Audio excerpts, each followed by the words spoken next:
again. We are back. We are back. We are back. Welcome, welcome, welcome. Championship, not only championship mentality, but we're talking about no excuses, right? Ray Lewis Show. If this is your first time, buckle up. If you come back every week, you know what we're in for. And today, I think I'm really excited. I think for life, period, right? Because there's an opportunity every day that you control the way you wake up and you control the way you go to bed. And I went to bed last night with joy in my heart, and I woke up with joy in my spirit this morning. And one of the people that I'm about to bring on next, I want to say forever changed my career right in the middle of it, just because how transparent he was with honesty. But I'm talking about one of the greatest warriors to ever play the game, one of the greatest students to ever play the game. And he was my childhood hero growing up. He was the one that I wanted to figure out how to do exactly that. And he's no secret, but his eyeballs always told the secret, right? It's his intensity in his eyes. And without further ado, I want to bring on not only friend, not only brother, not only coach, not only mentor, but a man that I truly appreciate, the great Mike Singletary. Coach, how are you doing this morning? I am blessed. How are you doing? I am doing amazing. It has been too long. I have not seen your face. It's been a little while. It's been too long. Been running around a little bit, both of them.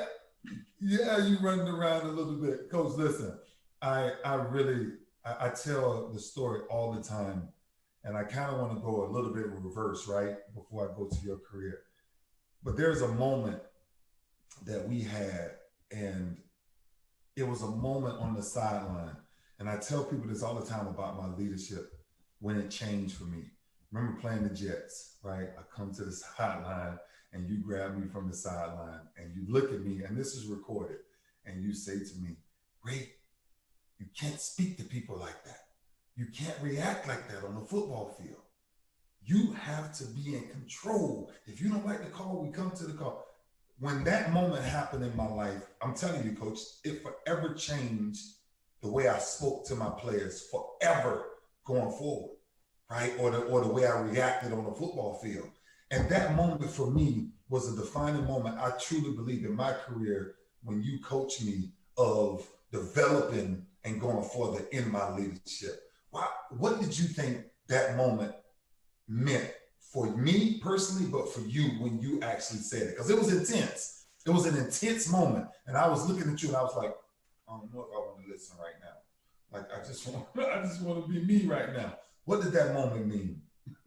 Well, I think that, there are some moments that we have in life every now and then that you don't really have time to think about what's the impact of this. You just know that you have to do what you got to do. And everything about you up to that point let me know that you wanted to be a great leader, and you were a great leader.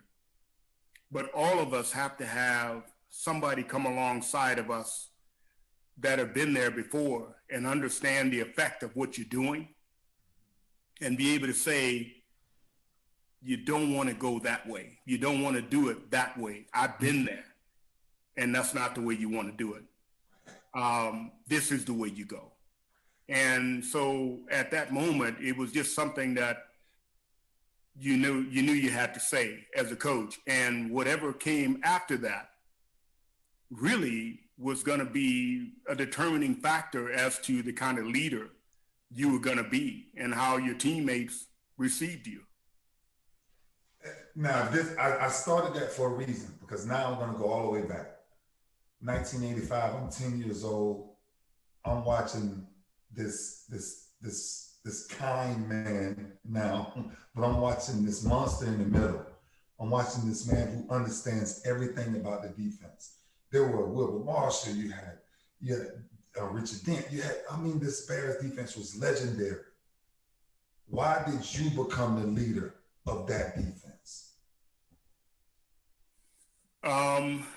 You know what? I think leadership is, it really comes down to the person that is willing to give the most.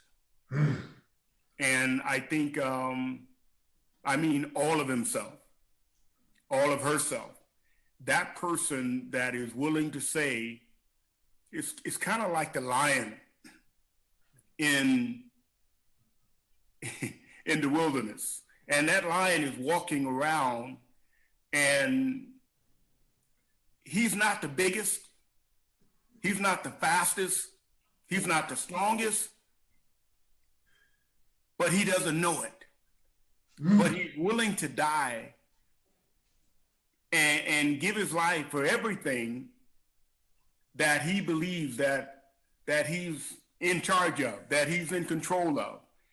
And everybody else is just going about their business. But as that lion, they don't know that inside of you, you're saying, I got this. I'm looking around to make sure everything is right.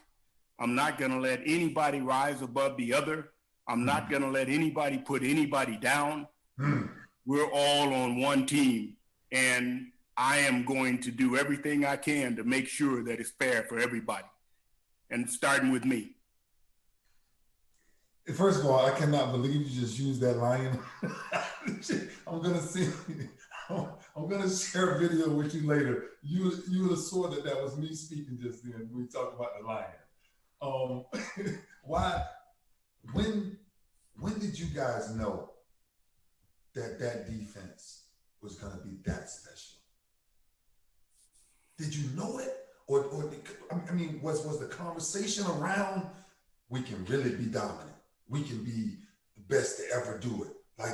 But what was that? Because, Coach, I'm telling you, my favorite of all time. I mean, you and Wilbur Marshall, oh my gosh, that's me just watching the way this defense played football. It was mind-blowing to me. And I want to know personally, when did you guys know that? Did you really know it was that special? I think there's a defining moment for every team. There's a defining moment for every defense. And you know that something happened, you can't explain it, but you know that you have crossed over into something called special. And actually, it was the year before. The year before, we're getting ready to play the Dallas Cowboys. We had never really beaten the Cowboys. And we were gearing up. You know, Coach Dick had told us before the game, you know, you guys have to go out here, and if you're saying that you want to be a great team, you have to beat great teams. And at that time, Dallas was a great team. And so we're fired up all during the week, and we go out there and we get our tails kicked. And after the game, that Monday we're in the locker room, or that Wednesday we're in the locker room. And I'm hearing the guys go, man, with the same old Bears. Man, we ain't going nowhere. We're not doing anything. We can't beat the Cowboys. We can't beat nobody. I'm listening to this, and as I'm listening to this, you know, tears start to come out of my eyes because I'm fired up. And you know how it is, and I know you know this, when you made up your mind to say, wait a minute, I can't go back. I can't go back. So we're not going back. So we go outside and we get ready to do calisthenics. And it came my turn to call the push-ups. I did push-ups. And when it was my turn, I couldn't say anything. I stood there and I had a decision to make. And I started crying. You know, guys were like looking at me, what's wrong with this brother? He's having a breakdown out here. And I took off my helmet, I threw it on the ground, and I said, guys, I'm telling you, I can't go back. We are not going back. We are going to the playoffs this year. And at that time, you know, we hadn't been in the playoffs. This is our third year in the league. And I said, I refuse to go home. I don't want to see Frosty the Snowman. I don't want to see Rudolph the Red-Nosed Reindeer. I don't want to see any of those. I want to be playing. So I refuse to go home early. And so when I said what I had to say, it was really quiet. No one said anything. There was no one moving. And after what seemed like about 2 minutes, on the back end, the guys started clapping, and guys started chanting, "Yeah, we're not going home." And we started high-fiving each other and belly bumping and the whole 9 yards. I mean, it was a day, And after that, Buddy Ryan came up to me after practice and he said, "Don't ever do that again. But what you did today, that's it. That's it." So I knew then that something had started. What did Buddy mean when he said, "Don't ever do that again"? He was saying, don't make it a habit. Every week you come out, you got another speech. Don't be a speech maker. And that was my first time ever doing that. We said, "Now don't come out here next week doing the same thing." You said, "Make sure that what you said today, you see it through. Make sure that every little thing, you see something wrong, make it right. But Don't become a speech maker. Say what you got to say and then start doing it. Make sure everybody around you is committed to that." And from that time on, that's what I did. Coach, you was not the biggest. You weren't the fastest. You weren't the strongest. Me and you have something very similar. But you became the leader of that defense. I want to know personally, I'm going all the way back to my childhood days right now. I want to know personally, what was 2 or 3 things that you truly believe made Mike Singletary great? Like, what made Mike Singletary the epitome of how do you play the middle linebacker position? I think, in all honesty, I think it goes back to my childhood when I first started playing the game. And the coaches were telling me I was too small and it was going to be hard for me to play middle linebacker. I needed to play safety or something like that. And, I'm lying in bed at night, and I really like middle linebacker. Mm-hmm. I really like that. I didn't want to stop playing that. And I would get up maybe midnight, 1 in the morning. I'm going outside, and I'm looking up at the heavens, and I'm saying, "Lord, if you give me the strength, if you just give me the strength to never, ever quit, I am going to take every play like it's my last. I will never quit on you. And I'm asking that you give me the strength to do it every down. I will never, ever quit." So that was the commitment. Yes. That was the commitment to being the best that I could be on every play. I don't care if the ball was thrown 50 yards downfield, I'm turning and I'm running full speed.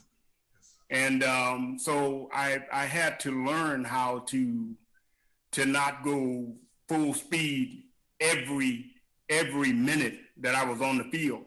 And I had to learn that in high school and college. Me and you. You're going to kill yourself. So that was it. And you took, okay, so I'm telling you, it's when you speak, it's like I'm hearing myself speak, because it was the exact same thing, right? Safety position, everything. Your study habits started when? When did you know the key to the middle linebacker position was knowing everything about every position, every player, every defense, everything? When did you know that was the key to making a defense great? Because we are truly, right? We're the quarterback of the defense, right? We are the brain of the defense, and we have to keep all of the pieces together. But a lot of people from the outside, they don't understand what that takes. When did that change for you from a studier? When did you say, "I got to know everything"?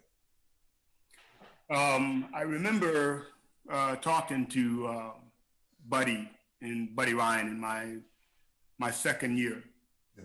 And Buddy had never had a middle linebacker play on third down. And I said, "Buddy, in order for me to do what I need to do, I got to play on third down." And this was after my first year, and I'm going home for the summer. And I said, I got to be able to play every down in order to accomplish what I need to accomplish in my career. And he said, well, Samurai, I'm sorry, son. I mean, you got too many responsibilities. And I can't have you on, thinking about what we do on third down as well. And I said, well, what if you did? What if I did play third down? What would it look like? He said, stop asking me because you're not going to play it. Just let it go. We don't need to talk about it. And I said, I know what you're saying, but what if I did? What would that look like? And he said, look, right. And at that time I weighed like 235. Mm-hmm. And Buddy said, you got to get down to like 225, 226. And, so you can run with these tight ends and running backs and even receivers on third down. Yeah. And I said, what else? And he said, look, let's just stop the conversation. So I said, okay. So I went home that off season. I came back and I was 226 when I got back. Mm. And he said, why'd you get down to 226? I said, I just felt I needed to. And I started asking for third down stuff. And I started going down working with the receivers. He said, why are you doing all that? I said, I'm just trying to get better. About the third game of the season, our linebacker that was playing on nickel got hurt, and I ran in. I had studied the third down. I knew third down. I was ready to go. Buddy was cursing everything that he could. Get back on the side. I'm not coming out. I'm not coming out. And so I played and I made plays. And after the game, Buddy was really, he was ticked. But at the same time, he said, you did all right. So that Monday, I started to ask him about how do I look at film? And Buddy said, son, you just got to look at film. I can't tell you how to look at film. You just got to look at film. So I said, well, can you tell me something? No, I can't tell you anything. You got to look at the film until the film says something to you. And I said, that's the stupidest thing I ever heard of. Look at film until the film says something. So I went home and after a few weeks, I was really frustrated. Mm-hmm. And because I was looking at film, but he wasn't saying anything to me. And one of the coaches came in, his name was Jim LaRue. And he said, Mike, he said, I know you're frustrated. I'm looking at film. I got tears in my eyes. I'm sitting there trying, man, this film, it doesn't make any sense. I don't know why I'm looking at it. It doesn't make any sense to me. And he said, but if you keep looking at it, mm-hmm. one day it's going to say something to you. Mm-hmm. The light is going to go on. Mm-hmm. And I'm thinking, now he's talking crazy. It didn't make any sense to me. But I kept looking at it and I kept looking at it. And finally, one day, I just made up my mind. You know what? I'm going to look at this until it says something. I'm sitting there maybe 4 or 5 hours. I'm just looking at the film. I'm looking at the same film. I mean, it's like 4 or 5 hours, and I'm probably just getting past the first quarter. And nothing is happening. And all of a sudden, I go, wait a minute. Yes. I run it back. Yes. And I go, wait. Let me run this back again. And I start seeing some of the patterns that they have. When the tackle's coming out, yes, that foot is a little bit longer, further back, and it's like, wait a minute, that foot is normally even when it's a running play or just inside that insole, but on third down, on passing situation, that foot is like 2 to 3 yards back. Sometimes it's 4 or 5 yards back. So I'm like, oh man, wait a minute.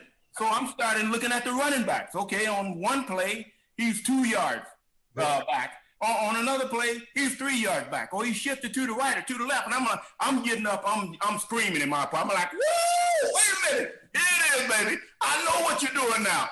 And so the film came alive. The film came alive, man. But, and that's why when guys ask me, well, Coach, how do I watch film? I say, you got to watch it until it speaks to you. I can't tell you how to watch film. You got to watch it until something says. But, the problem is the time that it takes. Yes, sir. To really be committed to watching film. Yeah. A lot of guys will watch film and say, Coach, I watched this game, I watched that game, I watched that game. And I say right now, you know what? You didn't watch film. I did watch film. No. You didn't. You watch film to tell me you watch film, but you didn't watch film to learn it. You can't tell me anything about what you watch. Yes. I said, now go back and look at the film and come back and tell me something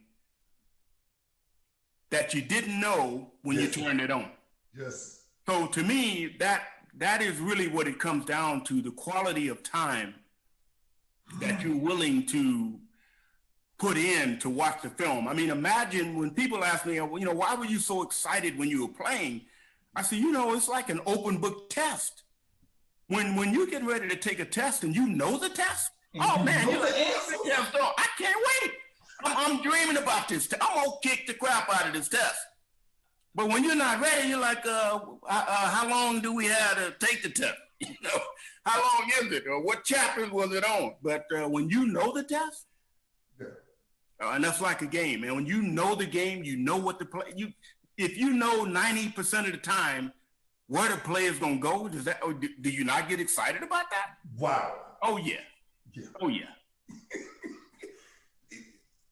Man, I'm telling you, as many conversations we've had, 1998, 97, 98, I'm telling you this, the exact same conversation I had with Marvin Lewis.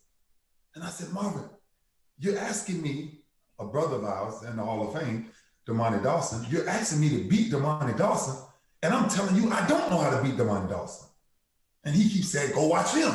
The film will speak to you. I said, well, I don't watch film. I don't watch every piece of film, and there's nothing I see that it just doesn't happen.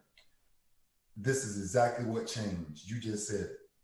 I watched when I played Damani at 5 yards off, and Damani was so good and athletic to climb up that if I played him at 5, I gave him his angles. But if I played him at 3, I got to him quicker. Yeah. I can get off. Yeah. I came back to practice the next day, and he was like, why you jump up to 3 yards? I said, listen, this is not Damani in practice, but I'm gonna act like it's Damani, right? And I went to that, and coach, I'm telling you, I jumped up on him, and we played Pittsburgh, and I never forget it. We played Pittsburgh, and I jumped up on Damani, and I hit him real quick, and I was like, ooh, wait a minute. They done gave me the secret. But then what you just said was because it was the quality of time. And I tell people this all the time. They say, wait, come teach me how to watch film. I said, I can't teach you how to watch film. You have to watch film until film starts to talk to you. And it will talk to you. But it's the time invested into it, right? Yeah. You can't be distracted. You have to be totally dialed into what that film says. And this is why I'm telling you, coach, this is why I love doing this, right? Because your greatness is one side of life, but your commitment to your greatness is what made you great, right? A lot of people talk about being great and being talented and all these things, right? Me and you had the same thing, right? Oh, he's not the biggest, he's not the fastest, he's not the strongest. One of the things that you just said, and I'm telling you, forever changed my life. When I came into the National Football League, the one thing I said, I'm never leaving the field. I don't care what position, I'm never leaving the field. I will be a 3-down linebacker, a 4-down, 5-down, whatever we got to do. Oh, yeah. Right? And it was the same thing. How do you run with tight ends? How do you run with running backs? So I did the same thing you did. I go work out with the tight ends. I go work out with the wide receivers. I'm the first one to jump up there. You know this when we used to go against running backs. I'm up first. Beat me. If you're going to beat me, beat me. Now, you giving me the film study side. How important in your career was self-study? How often did you go back and critique yourself? Because I'm going to spin it, and then I'm going to go to our relationship that I think it was mind-blowing when we finally got together. But so how important was that self-study?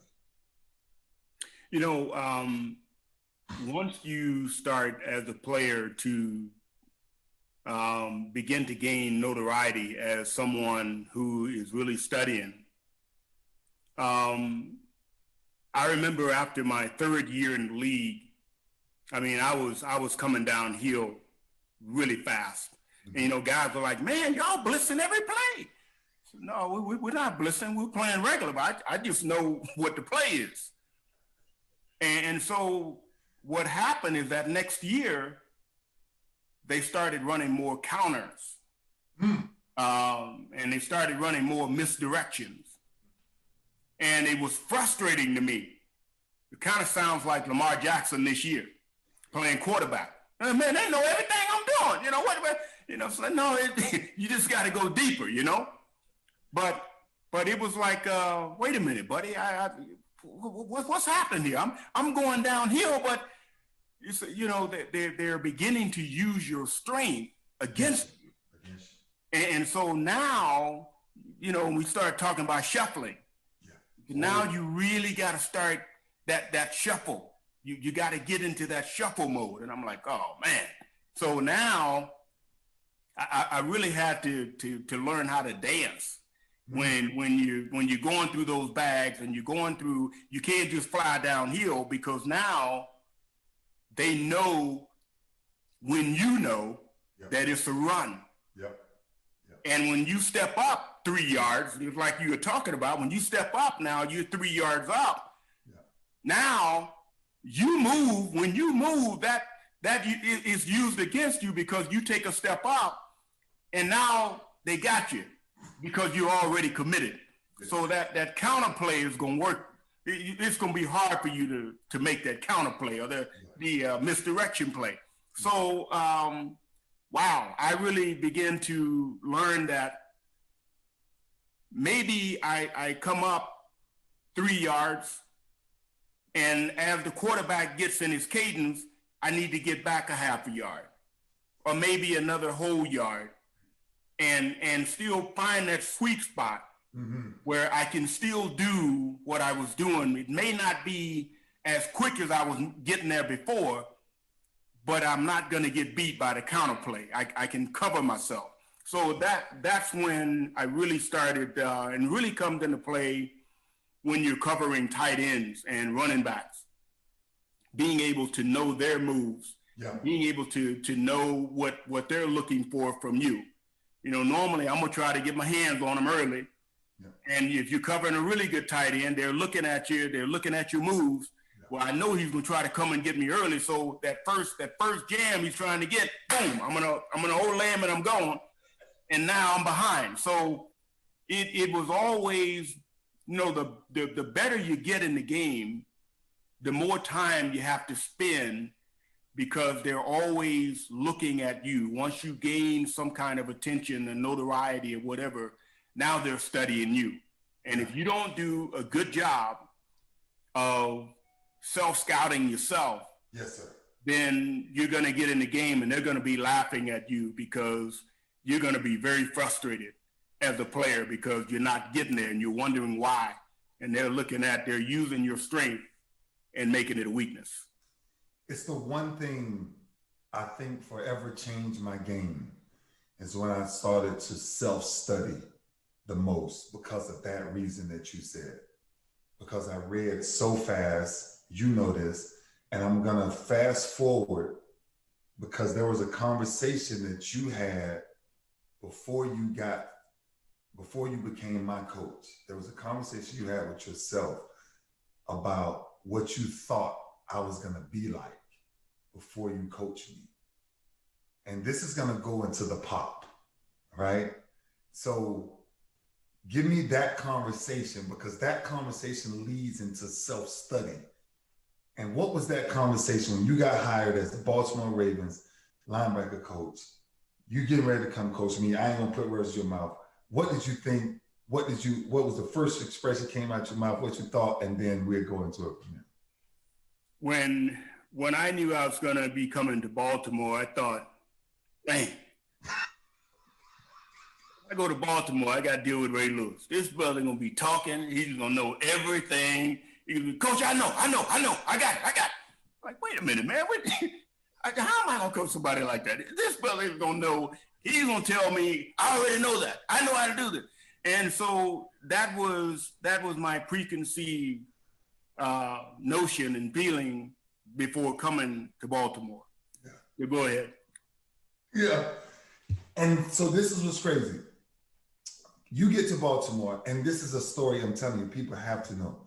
Coach gets to Baltimore, and we sit down in one of the first meetings, and I asked him, I said, I want you to teach me everything you know. And this is what was interesting. My game, I used to react so fast. And this is why this is so important about self-study. I used to react so fast, and you said, let me teach you this pop. And I'll never forget, that pop forever changed my game, right? I just got to telling this guy, Tony Khan, about this same thing, one of the owners of the Jacksonville Jaguars now. And I'm telling him about how it slowed me down. Because I read and our eyes see, oh, I know the play. Oh, they going right there. I'm going. I'm going to hit this gap. I'm going to knock somebody out. And it's right. But when that pop came into play, which I hated the tunnel where you put the bands on our legs and we had to go until you got tired with that clock. That was the worst drill that I've ever had in my entire career. So I said, Lord, I need to learn this drill very fast and learn how to manipulate it. But it changed, Coach. It changed the way I saw the game. The game, that one pop gives me where the play is going in 3 seconds, that pop gives me 3 seconds to think, register, put everything together, then explode, right? And that's, from me, from a self-study, and I'm telling you, and you remember this, because one of the things you were really big on is the false step, right? That false step. Don't take that step, right? Don't you jump down there too quick. And when I started to change that in my game, Coach, and started to go backwards, I'm telling you, I watch film to this day right now, even as I got older playing, and I was like, the only reason that I'm still making that play is because what a guy once taught me something, and I always say guy. Then I go into, it was actually Mike Singletary. Because what you taught me in that, Coach, I'm telling you, it forever changed my career. And it's almost how I try to tell people that sometimes the information is given to you, but you have to know how to use the information, right? Like a lot of people give you information, but if you don't apply the information to your life, it's going to be a hard life thinking that you didn't get the information when you did get the information. And I got it. And I'm telling you, it forever changed my career, which is why going into the second half of it, because I sat down with you, and I think people will never know what is a room like with Mike Singletary and Ray Lewis in it, right? And I'm like, Coach, I get this question every day. Every time somebody sees me, what was you and Mike Singletary like in a room? Man, I can only imagine the way y'all watch a film together. I said, actually, it was quiet. I said, actually, we were both studiers, right? We both looked at the film. We look at each other, and he said, Ray, you know how to correct that. But something I said to you, and I said, Coach, I said, I want to learn how to be a better man. I said, I want you to teach me how to be a better man. And every Monday, and I want to know from your perspective, when I asked you that question, when you opened up, and every Monday, we was not coming in the locker room, the facility to watch film. We was actually meeting to have Bible study. And we started to sit down, and you started to teach me the principles and the things of what a man carries himself like. Why give me that? Why was that part of who Coach Singletary was, or my vulnerability asking you and you giving me that part of life? You're asking me how that was? Yeah. How was that? How was that when that moment, or better yet, has that ever happened with any other player to where they wanted that side of you? Because that's the side of you that I think I respect more than anything, right? The knowledge and the football side that we're getting into now is absolutely amazing. But the character of man that you became, the character of man that people know you for, is what I wanted to be always remembered for when the game was done. So that's why I was asking for that. I think I think in life, one of the things that's so important is I've seen a lot of guys become successful in one part of their lives only to fall in another. And to me, when you really begin to think about excellence, when you think about greatness, it's I think we as humans, we think, well, if we had a career and we were great in that career, then that makes us great. And see, I don't agree with that. I think that you're only great when you're consistently great. Wow. When you're consistently great, and that's why consistency is one of my favorite words, because as we go through life, we have to have the character to cover us. Because even though we aspire to be great in all we do, even just because we aspire to be great means that we're going to fall. And if we don't know that it's okay to fall, then we may not get back up, or we may begin to make excuses for the fall. No, I need to own it. I need to say, you know what? I made a mistake, man. That was on me. That was my fault. In fact, you asked me a question a little while ago, when did you know the Bears were going to be a great defense? One day, I remember this, one day, we're sitting down and we're watching film, and Buddy says, so, Ham, why'd you do that? Well, I didn't hear Samurai make the play, make the call. And he asked Gary Fensick, well, why'd you do that? Well, I thought it was this. He asked 2 or 3 guys, why'd you do that? And Buddy cut the film off and said, hey, you know what? Let me tell you something. We're not going to be very good as long as we make all these excuses. Until we begin to own up and say, it was me, it was my fault, we're not going to get any better. And it wasn't long after that we sat down, we watched film and said, okay, Hamp, why'd you do that? Coach, you know what? I was going to make this move and I slipped and that was my fault. Okay. Boom. Wilbur Marshall, why'd you do that? That's on me. I was just dumb. I just did a dumb thing. Okay. Singletary, why'd you do that? Coach, that was stupid anyway. Okay. So I knew, because I sat right next to him, he put his pipe in his mouth and there was a smile because he knew, he was shaking his head. Something just happened. There's nothing like ownership. Yes. When you begin to take ownership for why something didn't work a certain way, take ownership, man. Own it. Yes. And when you do that, then and only then do you have a chance to even talk about being great. See that, and this is why I wanted that conversation. I didn't want to be selfish with it, but I did want to be selfish with it because I wanted that time with you alone. And I'm telling you, Coach, like iron sharpens iron, right? We understand that, but I'm telling you, it's man sharpens man. And I live through life now on the second half of our life. I took every principle. I was a sponge to every coach that I had. And they always say, well, who was the best? And I said, I had so many. There's not necessarily a best, but some of the things I learned is what you just said. I learned how to be consistently great at the quality of time that I put into my and our craft.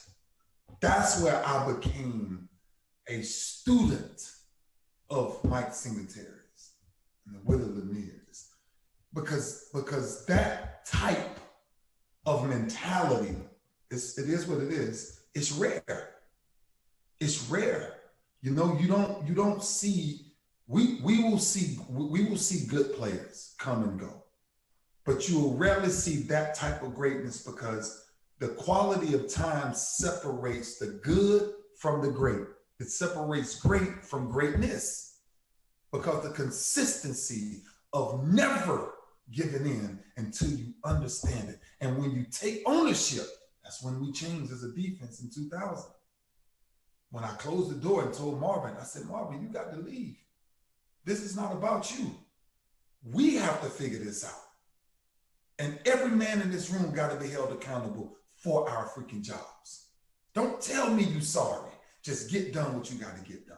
And if we're all moving on a shoestring mentality, then we're all in this together. If we all wrong, guess what? We all right. That's what made it so great. What I was able to do in my career, Coach, I'm telling you this, is I was able to take everything that men like yourself, Marvin Lewis, Jack Del Rio, Rex Ryan, I took every piece of knowledge that not only you had, but Buddy Ryan had, Mike Ditka had, that all the way back, because everything that you were taught, you passed down. So that's why I want to wind it up by simply saying, I think what happened in my career with you was I was blessed, truly, and I'm very vulnerable to tell you this, I was blessed to work up under or be coached by somebody that I looked at as a hero, right? Somebody that I looked at had a mentality that a lot of people did not have. A lot of kids like yourself, a lot of people was way more athletic than me and you, way more athletic than me and you, period. You put us on a scale next to 90% of the people that we played in high school and college with and in the league, they're like, oh, there's no way. There's no way. But what defied the odds? What defied the odds is the principles and things that you left us today. One of the things that I try to do on this show is I try to lead people with practical principles, things that they can practice every day. And what you're leaving us is not only self-study, understanding, but film study is watching the film until it speaks to you. That's in any business of life. But to truly be remembered, it's the consistent chase of greatness, of sharpening your tool every day to come back better. And hold yourself accountable only to make sure that you take ownership of your mistakes. I said this all the time. I failed so many times, but every time I failed, I learned something. I learned that I'm not afraid to get back up. And that's why what you did for me, what you did in my life, what you did in my career, I'm telling you, I just want people to understand. People look at our careers and they say, oh man, he was amazing, he's great. There's somebody in your life that said something that maybe you missed. Coach, I didn't miss it. I really didn't.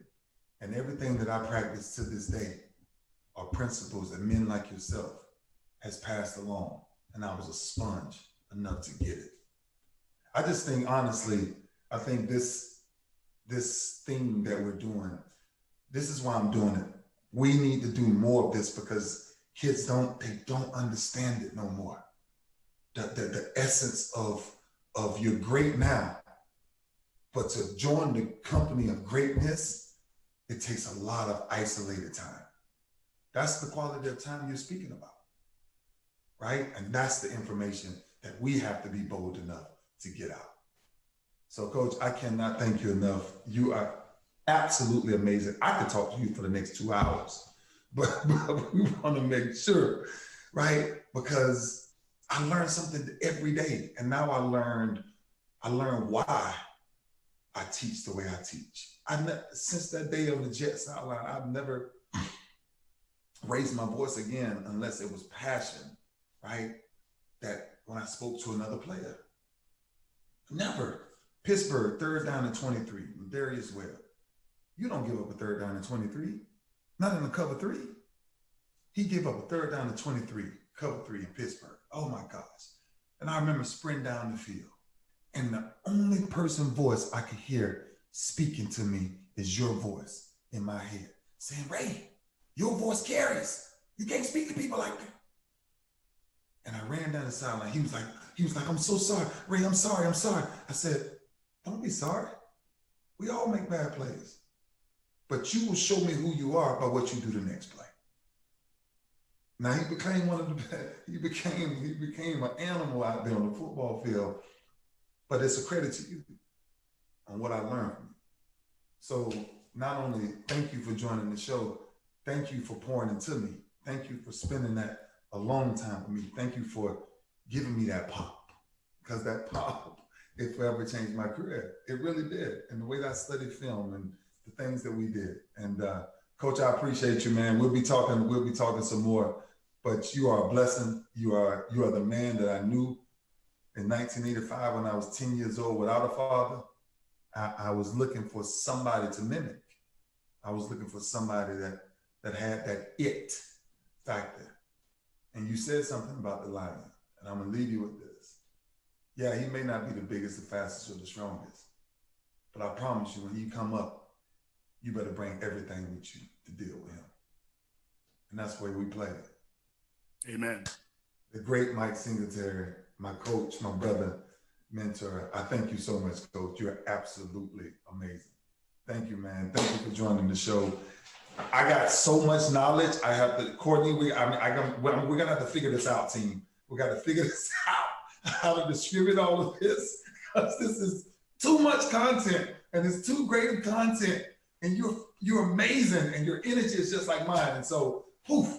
Man, we may need to go on tour. Let's just take the thing on tour. Let's just go on tour. All right, my man. Well, God bless you. Great to see you. Take care. Absolutely, Coach. Thank you, man. All right. Bye-bye. You know what? It's hard to explain when you were a kid at 10 years old and you saw someone and you wanted to be like them. And I always say this, that God's timing is perfect. And what was interesting was, it was when he put Coach Singletary in my life that forever changed my path. It was men like him that came in my life that I inspired to be like. And I want you to remember this going forward. There's somebody in your life that is not a yes person. That's the person you got to hold on to. That's the person that's going to lead you to being the person you need to be. It doesn't get any better. I'm going to check in with my guy. Championship mentality is coming up, but I'm just telling you, my week has been absolutely insane. I've been doing things that I don't know if I should have been doing, but I was doing it. and now I'm going to jump in real quick because my coach just jumped in. And man, let me tell you something, brother. Mike Singletary, let's go to championship mentality. I got to get the championship mentality. Coach Sanders just came in. Coach, let me tell you something. Me and Mike Singletary, brother, when I tell you I am blessed, when I tell you my spirit is full, when I tell you the things that we just shared, man, was absolutely incredible. And what's crazy, you know, God is everything, right? And what's crazy, bro, is we're talking about the exact things we were talking about. The importance of self-study and good study habits, brother. How you doing, man? Good to see you, Coach. Good to see you too, brother, and welcome everybody again, man. First of all, I just want to say thank you to all of our group, man, that's been following us, man. We see your comments. We've been getting your messages. And we even had someone last week talked about deadlines when we were talking about time management. Yeah. How important it is to have deadlines. So thank you, our team, for joining us. But as it relates to this championship mentality today with study, bro, I just think about even in the off season, when you were training for the first game of the year, how you were studying then. And even on a day that we was, okay, we kind of got a relaxing day today, you're like, nah, you know, I got to study for an hour and a half. And I'm in there, I'm watching film and I'm studying like I'm playing. But that's just how much studying you were doing. And for all of our, you know, listeners out there in our group out there, no matter what field of endeavor you're in, there's no secret, man. The more you study, the more you learn something, creating that study habit, the better you're going to be. Hey, look, you want to be a good trainer, you got to study the body, you got to study nutrition, you got to study so much. And it's almost like when we were kids in school. You know, when you made that C or that D on that test, you wasn't dumb. you just didn't study. You just didn't manage your time. Right. And it's the same way with life, man. There are plenty of athletes in this world that will show up, Ray, and they will be fast and they could jump high and they could bench 225. But the problem is they don't have good study habits. So you can be great athletically, but if you're not studying what the coach is giving you, if you want to be a good pilot, but you're not studying, you want to be a good wrestler, but you're not studying your opponent. You want to be a great teacher, but you're not studying kids and studying those things. So to me, as a part of this championship mentality, you can't just rely on what you know. You constantly got to be in a state of learning. That's so incredible, because if you think about formal education can make a living, but self-education can make a fortune. Wow. That's so you right. think about the people, right? So just think about that, right? Like, yeah, you can, go get educated and go do this. But when you take self-education and what you're talking about, the hours of film that me and Coach Singletary just got through talking about, I'm telling you, T, like everything that we're on, man, it's like this moment in time. And this is for all of our followers, because we get all of the comments and we're looking at people trying it. And people's like, wow, I'm really more aware now with my time and how I'm using my time. And thank you guys for bringing it up. So for the comments and everything, trust me, we're not going past them. We are reading them. But I'm telling you, success in life, T, comes from great passion and a desire for self-study.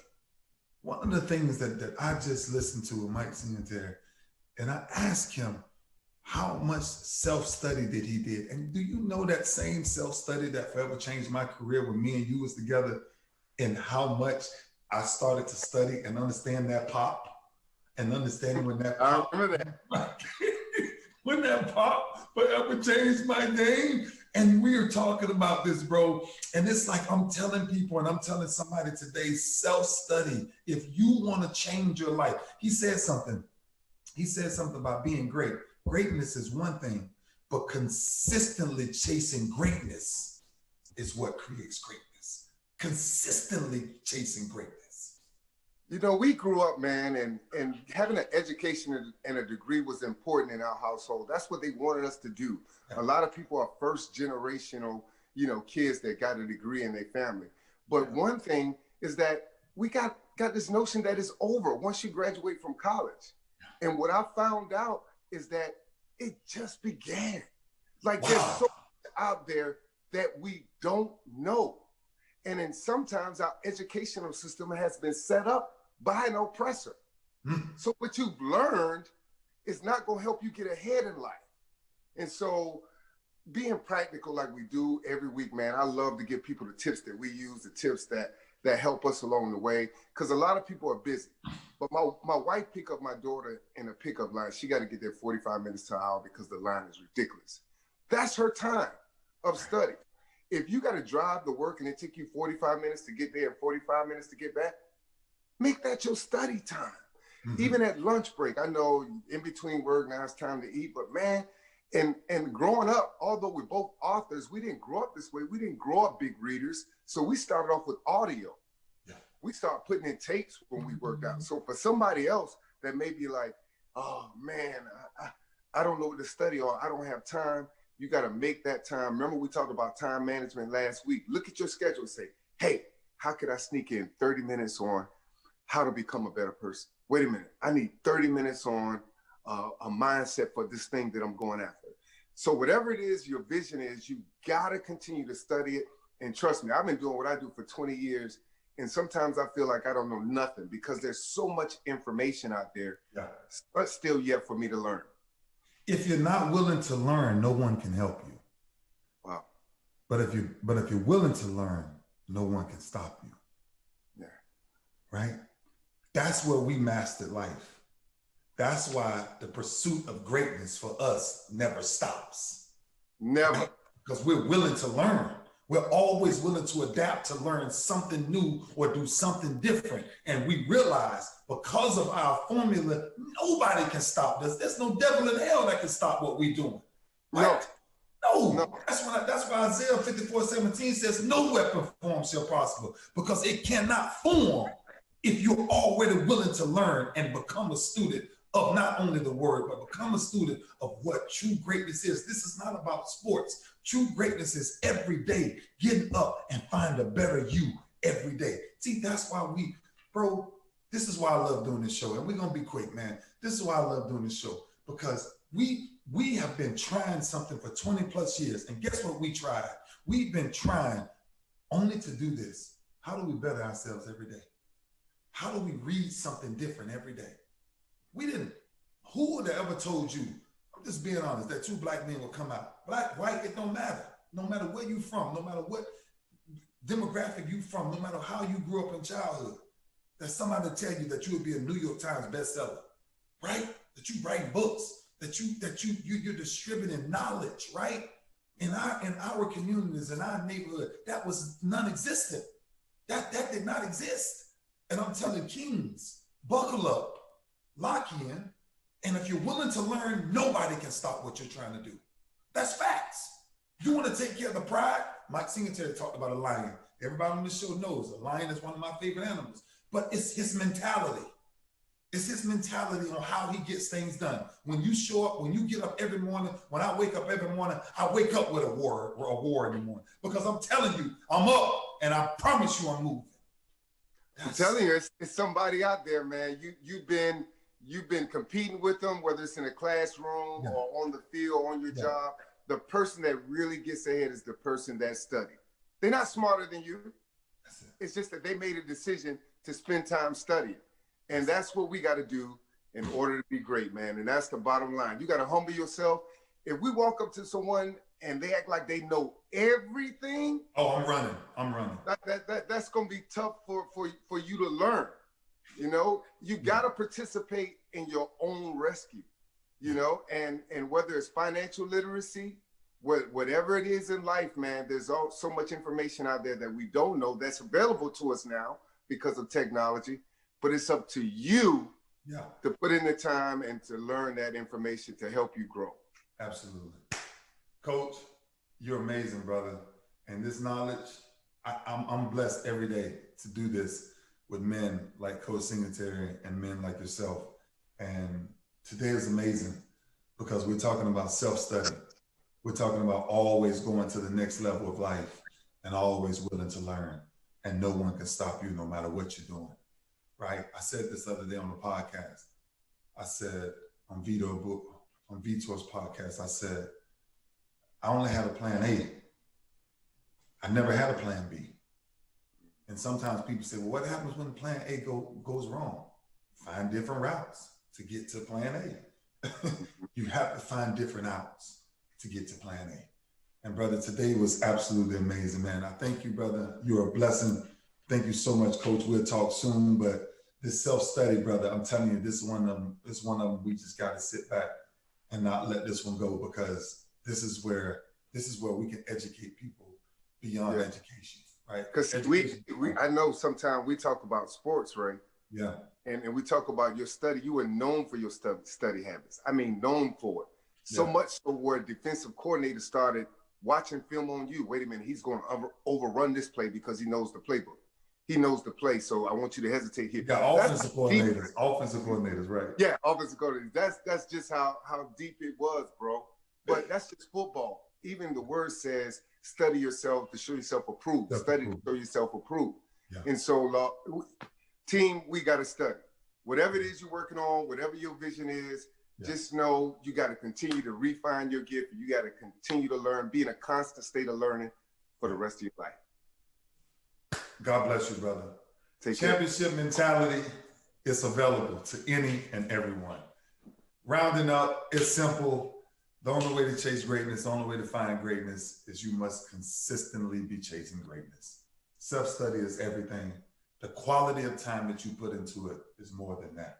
But I tell you something that I got away from my takeaways from Coach Singletary and from Coach Sanders is that you can do anything you want to do in life, but it's up to you to get it done. Nobody is going to do it for you. Stop making excuses.